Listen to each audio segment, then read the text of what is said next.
A veces, los recuerdos más aterradores no son los que involucran fantasmas o demonios, sino los que se esconden en las decisiones ingenuas que tomamos, en los momentos en los que ignoramos el instinto que nos grita que algo anda mal. Yo cometí ese error una vez. Todo comenzó cuando estaba en la universidad. Una amiga insistió en que debía salir más, conocer gente, vivir la experiencia de la juventud. Me dijo que tenía un amigo de fuera de la ciudad, que sería perfecto para mí. No tenía nada que perder, pensé. Así que acepté la cita a ciegas. El chico, llamado Santiago, parecía encantador por mensaje, educado, divertido, con un ligero aire de misterio. Cuando llegó el día de la cita, se ofreció a elegir el lugar. «Quiero sorprenderte», dijo con una sonrisa. No le vi nada de malo, gran error. Cuando nos encontramos, su presencia era extraña, no en un sentido obvio, sino en esos pequeños detalles que solo notas cuando ya es demasiado tarde. Su piel era pálida, demasiado pálida, como si el sol nunca lo hubiera tocado. Sus ojos eran profundos, oscuros, y su manera de hablar tenía un ritmo lento, casi hipnótico.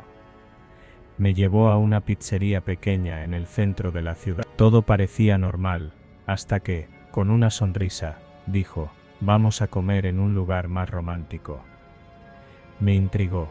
Un parque, la orilla de un río, una azotea con vista panorámica. No, su idea de un lugar romántico era un cementerio. El cementerio municipal, viejo y olvidado, donde las lápidas estaban cubiertas de musgo y los árboles parecían susurrar secretos entre sus hojas secas. «¿Estás bromeando?», pregunté, riendo nerviosa. Él negó con la cabeza. «Es tranquilo, nadie nos molestará». Hubo algo en su tono de voz que me hizo dudar, pero no quería parecer grosera o cobarde. «No pasa nada», me dije. «Es solo un almuerzo. Nada malo puede pasar». Nos adentramos entre las tumbas con una caja de pizza y 2 latas de soda. Me senté en un banco de piedra, pero Santiago insistió en que nos sentáramos en el suelo, junto a una lápida sin nombre. El aire se sentía más frío ahí, no lo suficiente para ser alarmante, pero lo noté. «¿Quién está enterrado aquí?», pregunté. Santiago sonrió y tomó un trozo de pizza antes de responder. «Alguien que tenía hambre». Solté una risa forzada. Algo en su mirada me inquietó. Intenté ignorarlo. Comí un pedazo, pero con cada bocado, el ambiente se volvía más denso. A mi alrededor, el sonido del viento se desvaneció. No había ruido alguno, ni pájaros, ni autos, ni hojas crujiendo, solo un silencio absoluto que me erizaba la piel. De pronto, sentí algo rozando mi tobillo. Me congelé, miré de reojo, con el corazón golpeándome el pecho. Nada, solo las hojas secas. Pero cuando levanté la vista, vi que Santiago me estaba observando con una sonrisa que no llegaba a sus ojos. «¿Pasa algo?», preguntó con un tono burlón. No contesté. De pronto, sentí algo más, un olor nauseabundo, a tierra húmeda y carne podrida. No podía seguir ahí. «Creo que ya es suficiente», dije, levantándome apresurada. Pero antes de que pudiera dar un paso, Santiago extendió la mano y me sujetó la muñeca. «¿Por qué tan rápido? Aún no hemos terminado». Su agarre era firme. Frío, sus dedos parecían demasiado largos. Un escalofrío me recorrió la espalda. Intenté soltarme, pero él no se movió. Su piel se veía más pálida que antes. Sus ojos parecían hundirse en su rostro. «Déjame ir», susurré. Fue entonces cuando lo vi. Algo salió de la tierra junto a la lápida. Primero fueron unos dedos huesudos, sucios de barro. Luego, una mano esquelética, retorcida, como si estuviera hambrienta. Y lo peor fue que Santiago sonrió más. Ya vienen, susurró. No grité, no pensé, corrí sin mirar atrás, con el sonido de mis propios latidos estallando en mis oídos. Tropecé con raíces, caí sobre piedras afiladas, pero no me detuve. Cuando salí del cementerio, el bullicio de la ciudad me golpeó de golpe. Gente caminando, autos pasando, la vida continuando como si nada hubiera sucedido. Pero yo sabía la verdad. Santiago nunca volvió a escribirme. Cuando intenté buscarlo en redes sociales, no había rastro de él, ni una foto, ni una cuenta, ni un amigo en común. Era como si nunca hubiera existido.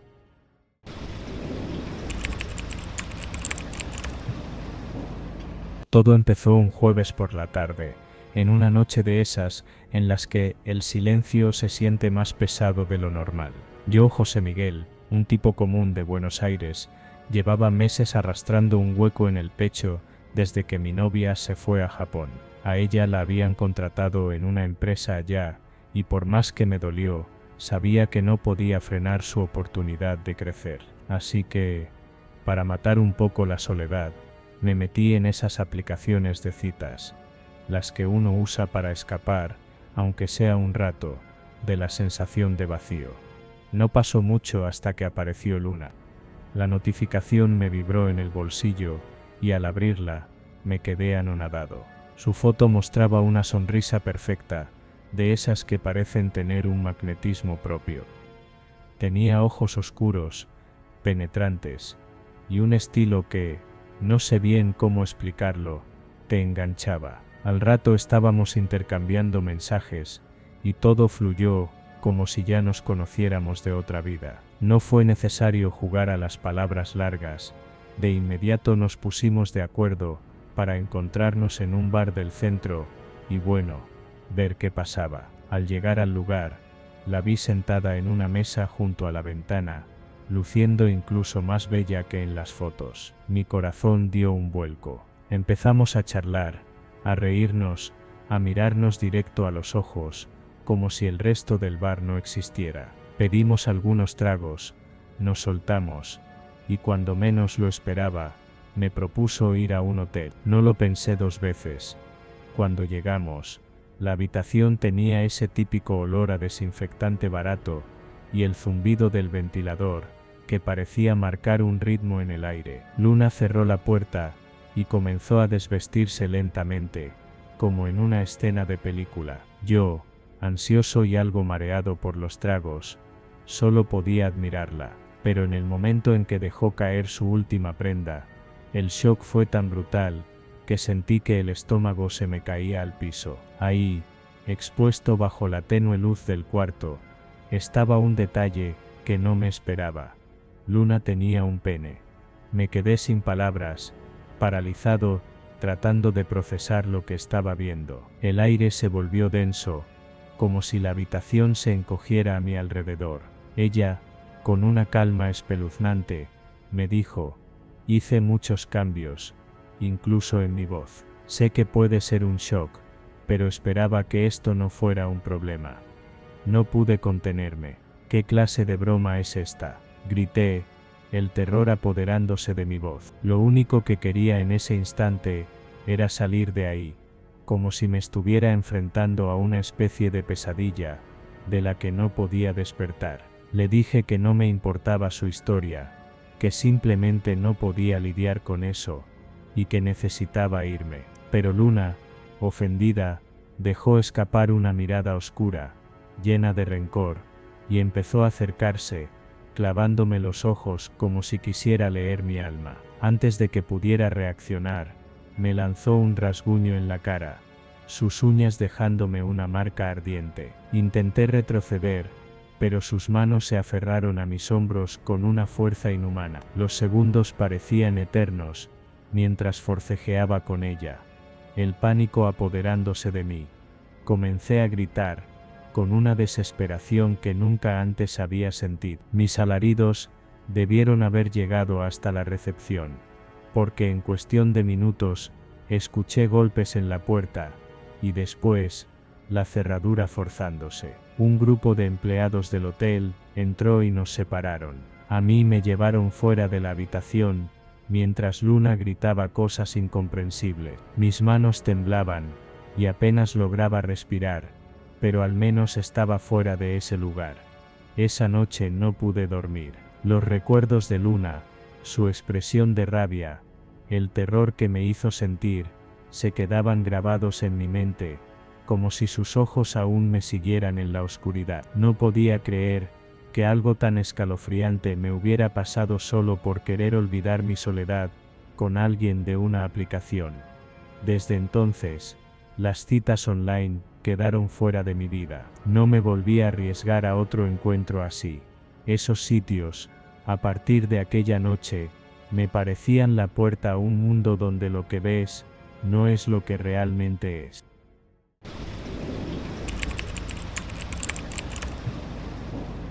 A veces uno piensa que el amor es una de esas cosas que llegan como un regalo del destino. Eso creía yo, Priscila. Una mexicana sencilla, sin mayores aspiraciones que encontrar a alguien que me quisiera. Pero nunca imaginé que Tinder, esa aplicación que muchas veces usé solo por entretenimiento, sería la puerta a una experiencia tan oscura. Todo empezó cuando conocí a Hans, un alemán guapo, alto y de ojos tan azules como el cielo despejado de Acapulco. Estaba de vacaciones, y el mar de México le había robado el corazón, o al menos eso decía. La primera vez que nos vimos en persona, me impresionó su manera de hablar, su seguridad. Contaba que era exmilitar retirado, divorciado y con hijos ya grandes, y que había llegado a México buscando paz, o un nuevo amor, o incluso un nuevo hijo. Ese comentario me hizo sonreír, y en mi ingenuidad pensé que tal vez estaba hablando en serio. Pasamos unos días juntos, paseando por la playa, y me sentí valorada, querida. A los pocos meses, cuando regresó a Alemania, Hans me ofreció pagarme el boleto para que me uniera a él en Berlín. No lo pensé mucho. La emoción era tan grande que mi familia ni tuvo tiempo de advertirme. Dejé todo y me fui con la promesa de una vida nueva. Al principio, Berlín fue un sueño. Nos casamos en una ceremonia sencilla, y me sentía la mujer más afortunada del mundo. Pero las primeras grietas aparecieron rápido. Hans tenía una afición muy marcada por la cerveza. Y no me refiero a una que se tomara en la cena o en una salida. Hablamos de litros y litros. Una costumbre que en México ya me hubiera alertado. Pero ahí, en su tierra, lo vi como algo cultural. Un detalle que pasé por alto. Las cosas se tornaron oscuras después de los primeros meses. Una noche, mientras estábamos cenando, noté que Hans me miraba fijamente. Pero no con amor, sino con desdén. Su mirada escaneaba cada parte de mí como si encontrara algo desagradable. Empezó a burlarse de mi físico, a llamarme latina bajita y rechoncha. Algo que me dolía, pero preferí callar para evitar problemas. Un día, después de una borrachera, me empujó en la cocina, porque según él, había dejado la comida demasiado salada. Fue la primera vez que sentí el verdadero miedo. Cuando intenté hablar con su familia, me cerraron la puerta en la cara. Siempre ha sido así.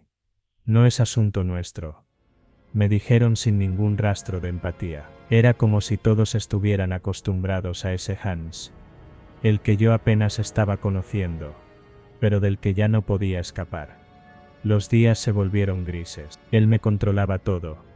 Cuándo podía salir, a quién podía ver, cómo debía vestirme, y yo, tan lejos de casa, me sentía prisionera en un país que ya no me parecía ni bonito ni acogedor. Intenté pedir ayuda a amigos, pero mis contactos en México poco podían hacer desde allá.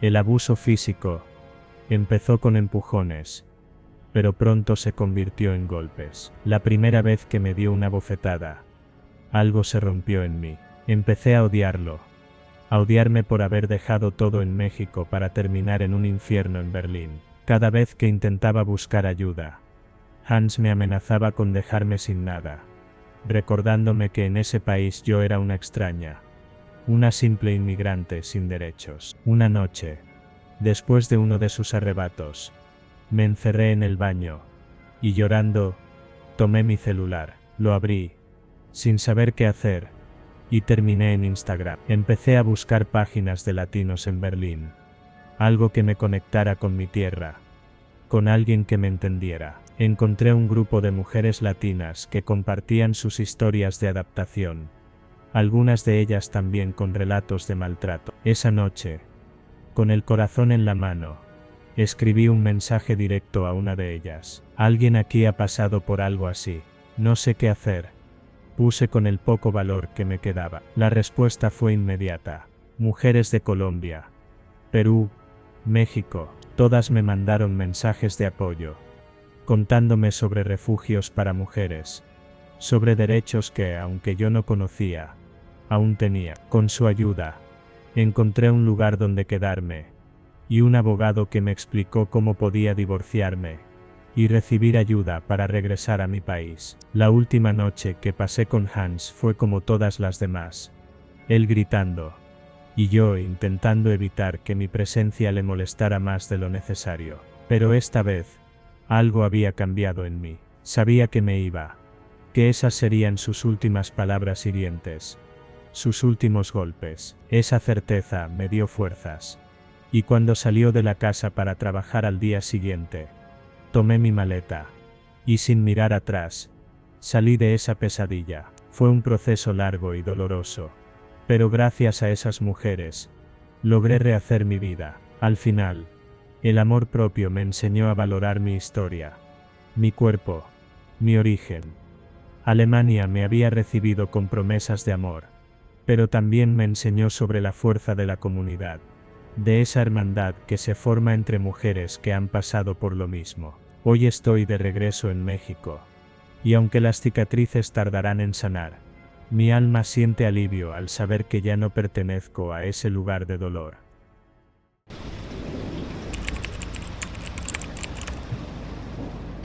Todo comenzó como una noche cualquiera. Salí del trabajo agotado y, para no volver al departamento vacío, decidí abrir la app. La había usado tantas veces que ya me sabía el patrón. Uno chatea, intercambia un par de fotos, acuerda un lugar, y después, bueno, lo de siempre. No buscaba nada serio, solo un poco de compañía para matar el tiempo. Esa noche, quien apareció fue Ricardo, un tipo atractivo, de unos 40 y pico, buena sonrisa, y una mirada que tenía un toque intrigante. No sé, había algo en él que me hizo decidir rápido. Quedamos en vernos en el centro, en un bar cualquiera, donde pudiéramos pasar desapercibidos. Cuando llegué, lo vi esperándome en una esquina. Vestía de forma sencilla, pero había algo en su porte que te hacía mirarlo dos veces. Nos saludamos, y al instante me di cuenta de que era más encantador en persona. Hablaba con una seguridad que me hacía sentir que todo estaba bajo control, como si nada en el mundo pudiera salirse del guión que él tenía en la cabeza. Caminamos un rato, conversando de cosas sin mucha importancia. Todo parecía fluir bien. Después de un par de tragos, entre miradas que hablaban por sí solas, decidimos ir a un hotel, a unos metros del bar. Mientras caminábamos por una calle silenciosa, Ricardo se detuvo de golpe. Me miró, con una seriedad que nunca había visto en alguien. Su expresión cambió, y por un momento, sentí una incomodidad que no pude explicar. Necesito decirte algo, soltó, y el tono de su voz me hizo sentir una especie de escalofrío. Lo miré confundido, esperando que hablara, mientras el ruido de la calle se desvanecía en el silencio. Tengo VIH, dijo, y su voz era casi un susurro, como si el viento intentara tragarse sus palabras.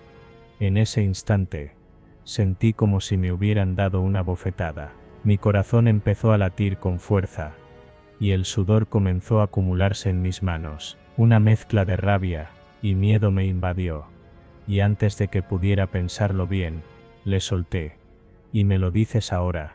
«Después de todo, Ricardo», con una expresión triste pero decidida. Trató de calmarme. «Eugenio, no pasa nada. Puedo usar condones. No hay riesgo, ¿sabes? Está controlado». Pero las palabras no me tranquilizaban. En cambio, sentía una especie de neblina que me rodeaba, como si el aire alrededor se volviera pesado y oscuro. La voz de Ricardo se iba volviendo más lejana, mientras en mi cabeza solo resonaba la noticia que me acababa de dar. No es que no supiera que esto podía pasar, es que simplemente no lo esperaba. En ese instante, una imagen de la muerte me cruzó la mente, una sombra al acecho, como si detrás de cada paso que daba Ricardo, algo oscuro y siniestro lo persiguiera. Intenté no perder la calma, intenté convencerme de que todo era racional, de que existía protección y cuidados, pero mis instintos gritaban lo contrario, y sin pensarlo mucho más, decidí dar media vuelta y salir casi corriendo. Ni siquiera me atreví a despedirme. Mientras me alejaba, podía sentir su mirada clavada en mi espalda. Era como si Ricardo me estuviera persiguiendo con su mirada. Aunque sus pasos no se escucharan detrás de mí, el miedo se transformó en ansiedad, y el sudor empezó a correrme por la frente. Cada paso que daba era más rápido que el anterior, y no podía sacarme de la cabeza el rostro de Ricardo. Ese rostro que de repente parecía estar en todos lados. Me metí en un taxi sin siquiera mirar atrás. Apenas me senté, el chófer me miró por el retrovisor, y noté que llevaba la misma expresión de Ricardo, como si esos ojos se replicaran en cada persona que encontraba. Por más que intentaba no pensarlo, su rostro seguía apareciendo en mi mente, en cada esquina, en cada sombra que cruzábamos. Sentía que había algo en el aire, algo pesado, algo que se quedó conmigo desde el momento en que me confesó su verdad. Esa noche, ya en mi departamento, traté de calmarme. Me repetí que había tomado la decisión correcta, que había hecho lo que cualquiera en mi lugar habría hecho, pero el sueño no venía. Cada vez que cerraba los ojos, el rostro de Ricardo aparecía, como si me buscara desde la oscuridad. Y no era el Ricardo que había conocido esa noche, sino uno con ojos vacíos, oscuros, cargados de un resentimiento profundo. Pasaron los días, pero el recuerdo de aquella noche me seguía persiguiendo. Sentía que algo había cambiado en mí, como si hubiera visto algo que no debía ver. Los días se volvieron lentos, las noches interminables, y cada vez que cerraba los ojos, el rostro de Ricardo se presentaba, ya no con resentimiento, sino con una tristeza tan profunda que calaba en mis huesos. Y lo peor de todo, era esa sensación en el estómago, ese miedo inexplicable, como si algo oscuro se hubiera pegado a mi sombra desde aquella noche. Dejé de usar la app, dejé de salir a buscar compañía en noches solitarias. Algo en mí se había roto, y aunque quisiera, sabía que ya no podría arreglarlo.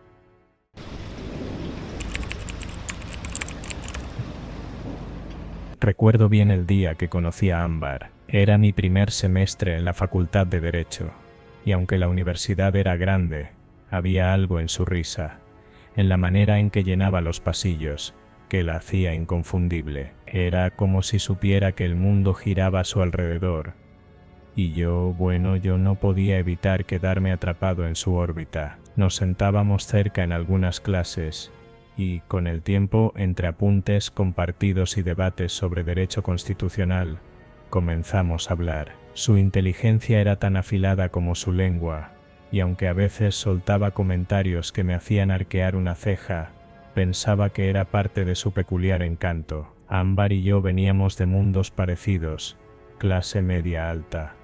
Ni demasiado dinero como para olvidarnos del precio de las cosas, ni tampoco como para preocuparnos por el pan de cada día. Encajábamos, o eso pensaba.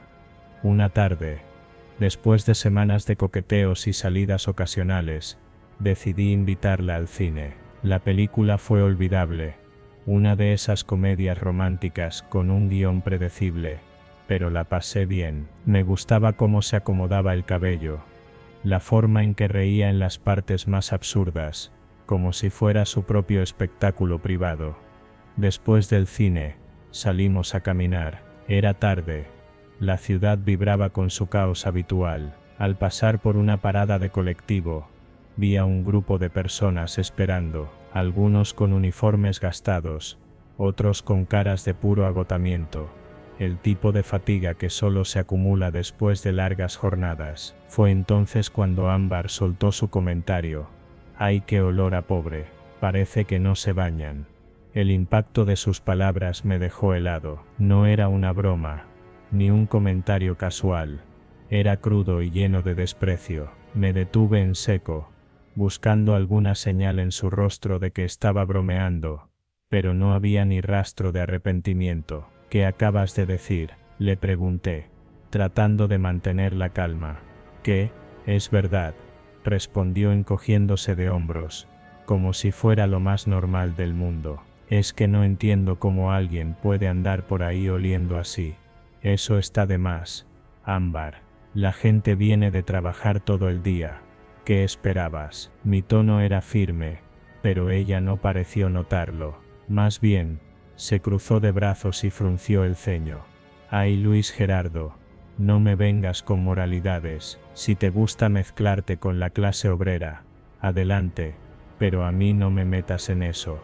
Las palabras eran como cuchillos, y en ese momento, me di cuenta de que algo estaba profundamente mal. ¿Escuchas lo que estás diciendo?, le reclamé, alzando un poco la voz.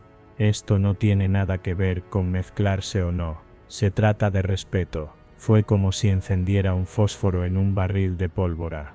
Ámbar empezó a gritar, ignorando por completo que estábamos en la calle, rodeados de miradas curiosas. Si tanto te molesta lo que digo, entonces no salgamos más.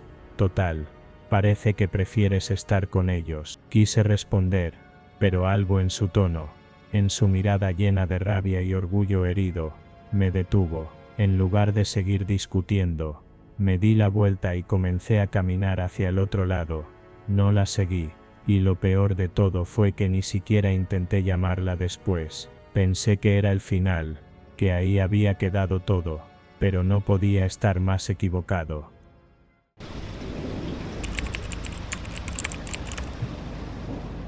Nunca fui bueno para las citas. No sé si era cuestión de suerte o simplemente me faltaba algo de intuición, pero cada intento terminaba en una anécdota extraña o, como en este caso, algo más siniestro. Era un martes por la tarde cuando quedé con Irene.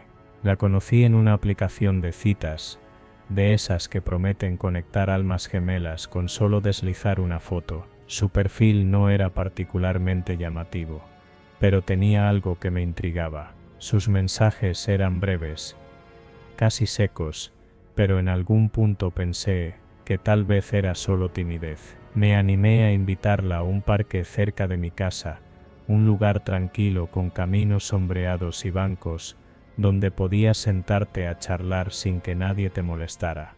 Llegué temprano, como siempre. No sé si era puntualidad o ansiedad, pero prefería estar esperando a que me esperaran. Me senté en uno de los bancos y observé a la gente pasar, una pareja de ancianos caminando de la mano, un niño persiguiendo a su perro, y ciclistas que parecían competir por quién daba la vuelta más rápido. Todo parecía tan normal, tan cotidiano. La vi llegar a lo lejos, y algo en su andar ya me puso incómodo. Tenía una postura rígida, como si estuviera caminando a propósito, con cierto aire de superioridad. Llevaba un cigarrillo en la mano, y lo fumaba con una intensidad que me hizo preguntarme cuántos ya se habría fumado ese día.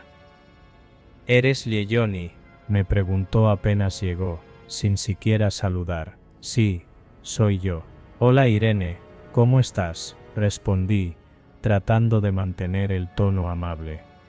«Aquí, ya ves, no tenía nada mejor que hacer, así que vine», dijo mientras exhalaba una nube de humo en mi dirección.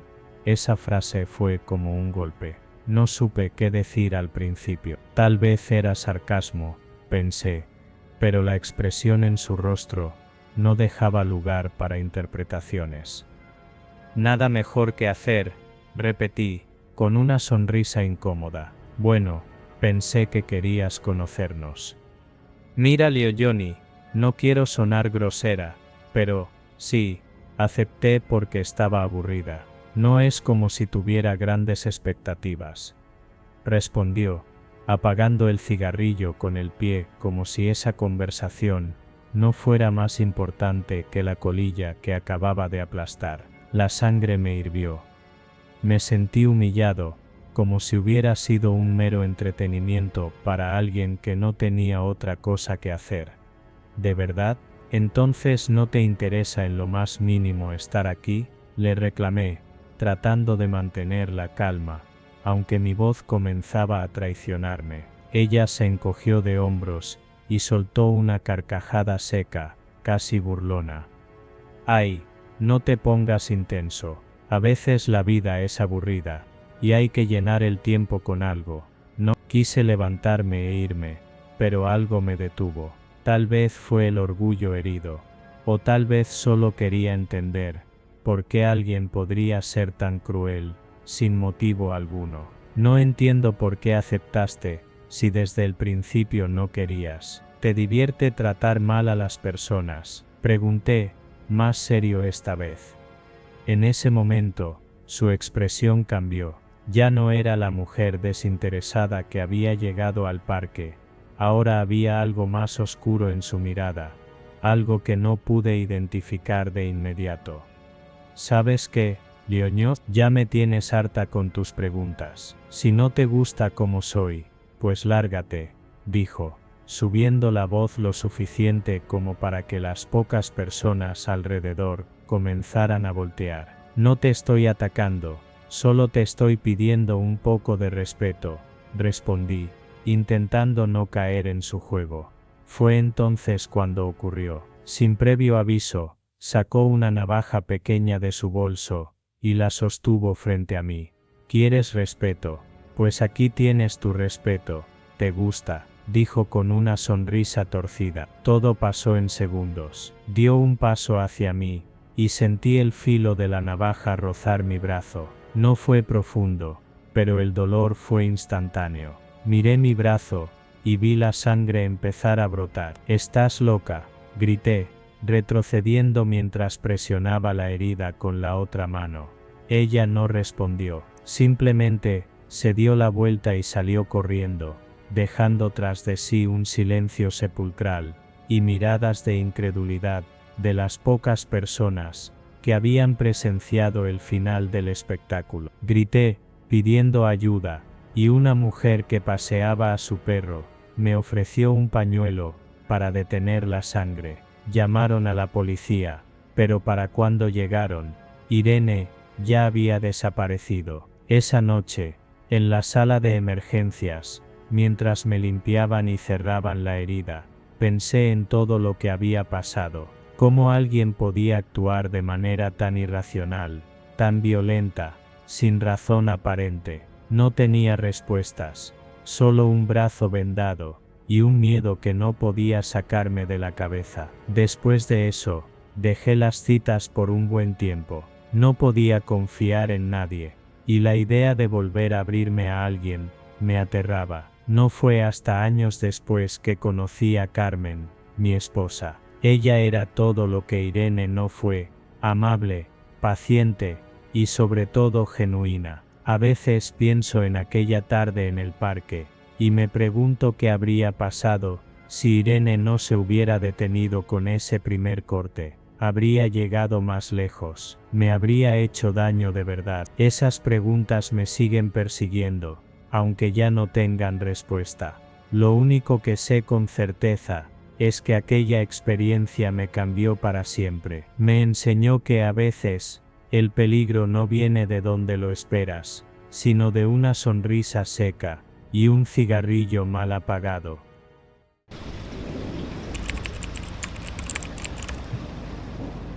Nunca fui de salir mucho con hombres que recién conocía. Pero algo en Humberto me había parecido diferente. Tal vez fue su sentido del humor o la manera en que siempre lograba hacerme reír en las clases de natación. No era el típico chico encantador, pero tenía una chispa peculiar que me hizo aceptar su invitación para salir. Era una noche fresca de sábado cuando nos encontramos frente a una pizzería pequeña y acogedora, de esas con luces cálidas y olor a pan recién horneado. Humberto llegó puntual, vistiendo una camisa de lino y unos jeans que dejaban claro que había puesto esfuerzo en su apariencia. Un buen inicio, pensé. Entramos y elegimos una mesa junto a la ventana. El lugar estaba lleno, pero lo suficientemente tranquilo como para conversar. Pedimos una pizza, mitad pepperoni y mitad vegetariana, y entre risas comenzamos a hablar de cosas triviales. Las clases, nuestras metas y hasta las historias graciosas de otros compañeros en la piscina. Todo parecía ir bien, casi perfecto. Humberto era encantador, amable y educado. Me sentía cómoda, algo que no solía pasar con tanta facilidad en citas anteriores. Cuando llegó la pizza, me sorprendió lo atento que fue al servirme un pedazo antes de tomar el suyo.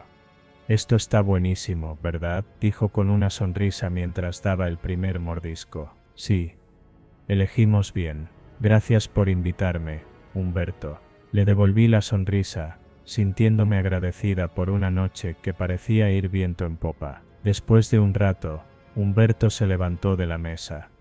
«Voy al baño. No tardo», dijo, dejando su servilleta doblada junto al plato. «Claro, aquí te espero», respondí, sin darle demasiada importancia. Me quedé mirando por la ventana, observando a la gente pasar por la calle. Era uno de esos momentos donde el tiempo parecía detenerse. El tintineo de las copas y los murmullos del restaurante creaban una atmósfera relajante. De pronto, mi celular vibró. Era un mensaje de Humberto. Tal vez olvidó algo, pensé, y desbloqueé la pantalla sin darle demasiada importancia. Pero lo que vi me dejó helada. Era una foto grotesca, inesperada, completamente fuera de lugar. No había palabras, solo la imagen de su miembro, enviada desde el baño del restaurante.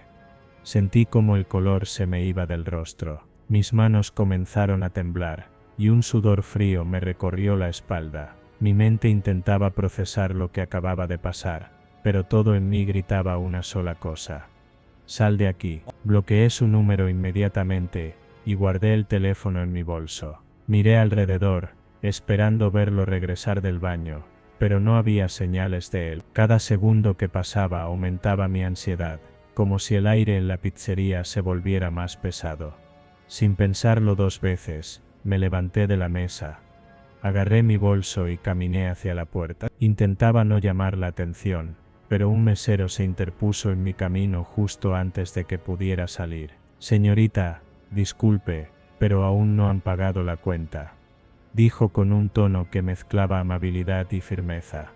«Quítate», le respondí sin pensar, empujándolo con fuerza. El mesero trastabilló hacia un lado, y aproveché el momento para salir corriendo. No me importaba nada en ese instante, ni la cuenta, ni las miradas de los demás clientes, ni siquiera las posibles consecuencias. Solo quería alejarme de ahí. Corrí sin rumbo por las calles, sintiendo cómo las lágrimas comenzaban a acumularse en mis ojos. La noche, que antes parecía tan tranquila, ahora me resultaba opresiva. Cada sombra, cada rostro que pasaba junto a mí, me hacía temer lo peor.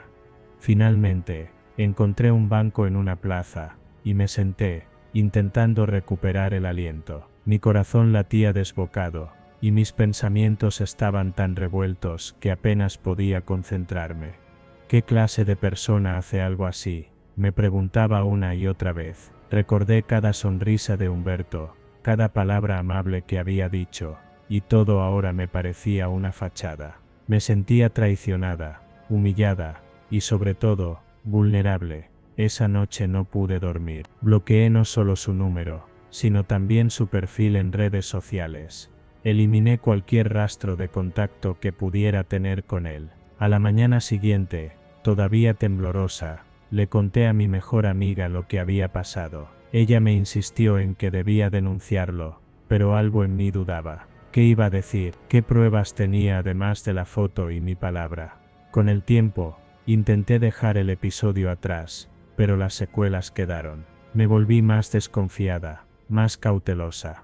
Cada invitación a salir se sentía como un riesgo, una puerta que podía abrir a otra experiencia aterradora. Pasaron meses antes de que pudiera salir con alguien nuevamente. Aprendí a escuchar mi intuición, a no ignorar las pequeñas señales que antes habría pasado por alto. A Humberto nunca lo volví a ver, ni siquiera en las clases de natación. Era como si hubiera desaparecido, y aunque al principio eso me daba alivio, con el tiempo comenzó a inquietarme. ¿Dónde estaba? Había hecho algo similar con otras mujeres. A veces en mis peores noches, imagino que me sigue observando, esperando el momento perfecto para reaparecer. No sé si es solo paranoia, o si de verdad dejé algo sin cerrar, pero lo que sí sé es que nunca volveré a confiar tan fácilmente en alguien. La vida me enseñó que a veces, incluso la sonrisa más amable puede esconder intenciones oscuras.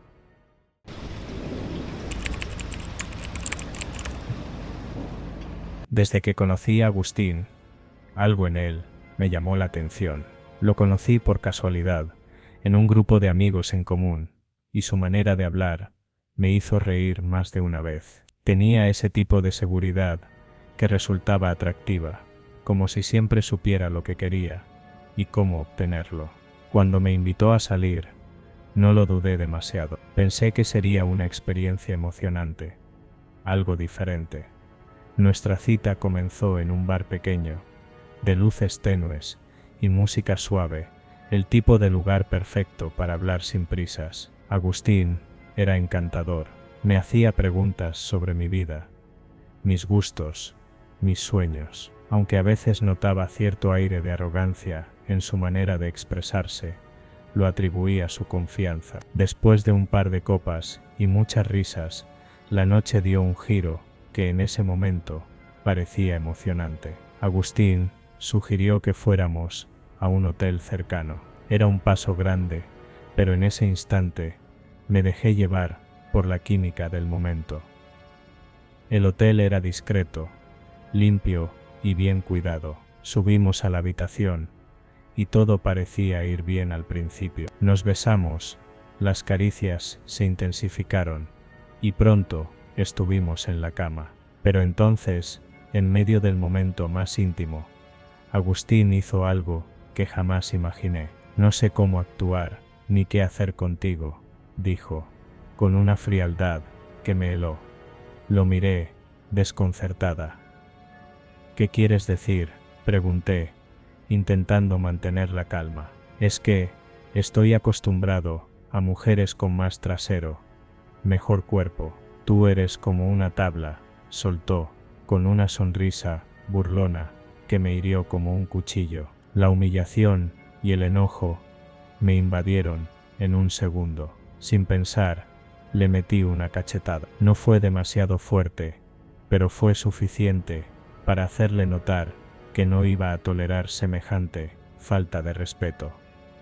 Lo que sucedió después me dejó en shock. Agustín me devolvió la bofetada. Fue un golpe seco, frío, que me dejó paralizada más por la sorpresa que por el dolor. ¿Qué te pasa? ¿Te crees con derecho a pegarme?, dijo, con una expresión de rabia que nunca antes había visto en él. Yo no podía hablar, estaba congelada, con las lágrimas acumulándose en mis ojos, mientras intentaba entender cómo alguien que parecía tan encantador podía transformarse en alguien tan cruel. Sin decir una palabra más, Agustín tomó su camisa, se la puso y salió de la habitación, dejándome sola. El silencio que quedó en ese cuarto era ensordecedor. Sentí como la vergüenza, el miedo y la tristeza se apoderaban de mí. Quería irme, pero mi cuerpo no me respondía. Me quedé sentada en la cama, mirando el vacío, con un nudo en la garganta que no podía deshacer. Las horas pasaron lentamente. La habitación, que antes parecía acogedora, se había convertido en una cárcel emocional. El espejo frente a la cama reflejaba mi rostro, los rastros de lágrimas y la marca roja de su mano. Era como si no reconociera a la persona que veía. No pude dormir esa noche. Cada vez que cerraba los ojos, revivía el momento del golpe, sus palabras hirientes, su mirada llena de desprecio. Me sentí pequeña, insignificante, como si mi dignidad hubiera sido arrebatada en cuestión de minutos. Al amanecer, reuní el valor para salir del hotel. Caminé hasta mi casa, sintiéndome vacía. Los ruidos de la ciudad parecían lejanos, como si estuviera atrapada en una burbuja de dolor. Los días siguientes fueron difíciles. No quería hablar con nadie, no quería salir de mi cuarto. Cada vez que pensaba en Agustín, sentía una mezcla de rabia y tristeza que no sabía cómo manejar. Me culpaba por haber confiado en él, por haber permitido que alguien como él se acercara tanto. Mis amigas insistieron en que debía denunciarlo, pero algo en mí se resistía. Sentía que nadie entendería lo que había pasado realmente. ¿Cómo explicar que el peor daño no fue el golpe, sino las palabras que me lanzó, la manera en que destruyó mi autoestima en un instante? Con el tiempo, comencé a reconstruirme. Empecé a salir de nuevo, a rodearme de personas que realmente me valoraban, pero algo en mí había cambiado. Me volví más desconfiada, más cautelosa. Aprendí a escuchar mi intuición, a no ignorar las señales de alerta que antes habría pasado por alto. A Agustín no lo volví a ver, y espero no verlo nunca más, pero su sombra sigue ahí, en un rincón de mi mente, recordándome lo frágiles que podemos ser frente a la crueldad de otros. Esa noche me enseñó una lección que nunca olvidaré. No importa lo encantador que alguien parezca, siempre hay que estar alerta, porque detrás de una sonrisa puede esconderse el peor de los demonios.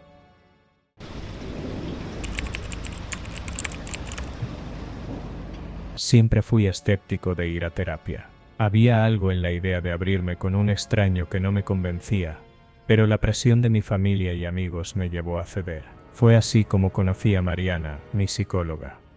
Desde el primer día, su presencia era tranquilizadora. Tenía una sonrisa cálida y una manera de hablar que te hacía sentir que todo estaba bajo control. Mariana tenía algo magnético. Quizás era la combinación de su inteligencia, su sentido del humor, o tal vez simplemente su manera de escuchar. Lo cierto es que, con el tiempo, comencé a notar que esperaba nuestras sesiones más por verla a ella que por tratar mis problemas. Todo empezó como un juego inocente. Pequeños comentarios fuera de lugar, como cuando me dijo que era diferente a sus otros pacientes. Luego, las sesiones se alargaban más de lo necesario, y empezamos a hablar de cosas que no tenían nada que ver con mi vida personal. Hasta que un día, rompimos por completo las reglas éticas. Mariana me invitó a salir. Acepté, sintiéndome más vivo que nunca. Era prohibido, lo sabía, pero algo en mí justificaba la transgresión. Fuimos a comer a un restaurante pequeño y acogedor. La conversación fluía como siempre, y yo me sentía atrapado en su mirada. Mariana tenía una forma de hablar que te hacía sentir especial, como si fueras la única persona en el mundo. Después de la cena, me invitó a su casa. Mi mente dudaba, pero mi cuerpo ya estaba en su auto, siguiendo sus indicaciones. La casa era grande, decorada con un estilo minimalista que reflejaba su personalidad. Todo parecía normal, hasta que llegamos a su habitación. Ahí fue donde las cosas empezaron a tornarse extrañas. La habitación estaba decorada de manera impecable, con paredes en tonos neutros y muebles modernos. Pero lo que más llamó mi atención fue un enorme gavetero de madera oscura que ocupaba casi toda una pared. Era un mueble elegante, pero su presencia era inquietante, como si no encajara del todo con el resto de la habitación. ¿Qué guardas ahí?, pregunté, tratando de sonar casual, aunque la curiosidad me carcomía. Mariana sonrió, pero esta vez su sonrisa no era cálida ni tranquilizadora. Era una sonrisa que me puso los pelos de punta. Son recuerdos, dijo, mientras caminaba hacia el gavetero y abría uno de los cajones superiores. Lo que vi me dejó sin aliento. El cajón estaba lleno de ropa interior masculina, perfectamente doblada y organizada. Cada prenda parecía haber sido colocada con un cuidado casi obsesivo. ¿Recuerdos de qué?, pregunté, con un nudo en la garganta. De mis pacientes, por supuesto, respondió, como si fuera lo más normal del mundo. ¿Qué? ¿Por qué tendrías algo así? Es mi forma de recordar a los hombres que he ayudado. Cada uno de estos representa a alguien que pasó por aquí, alguien que dejó una marca en mi vida, igual que yo en la suya. Mi mente se nubló. No podía procesar lo que estaba escuchando. Era una broma, una prueba, para ver cómo reaccionaba. Pero la expresión en su rostro era seria, casi orgullosa. Intenté mantener la calma. Fingí una sonrisa y dije algo sobre sentirme un poco mal, que probablemente era algo que había comido. Mariana se ofreció a prepararme un té, pero aproveché el momento para decirle que necesitaba irme. De verdad, me siento fatal. Creo que es mejor que me vaya a casa y descanse. Seguro, puedo cuidarte aquí, Víctor. No, gracias. En serio estaré bien. Salí de su casa sintiendo que cada paso era una lucha contra el miedo. Cuando finalmente llegué a mi auto, me sentí como si hubiera escapado de una trampa. Al día siguiente bloqueé su número, eliminé sus mensajes y la borré de todas mis redes sociales. Incluso cancelé mis próximas sesiones con ella, inventando una excusa sobre cambios en mi horario. Por días, tuve pesadillas con ese gavetero. Me imaginaba abriendo cada cajón y descubriendo cosas aún más perturbadoras. ¿Qué más guardaba allí? ¿Qué había detrás de esa colección de recuerdos? Con el tiempo, intenté dejar el incidente atrás, pero una parte de mí nunca dejó de preguntarse cuántos hombres habían caído en el mismo juego. ¿Qué les habría pasado a ellos? ¿Habrían escapado como yo? O quizás, no todos habían tenido tanta suerte. Nunca volví a saber de Mariana, pero su recuerdo sigue persiguiéndome. Porque en el fondo, sé que debajo de esa sonrisa cálida y esa fachada profesional, había algo oscuro, algo que probablemente nunca terminaré de entender del todo.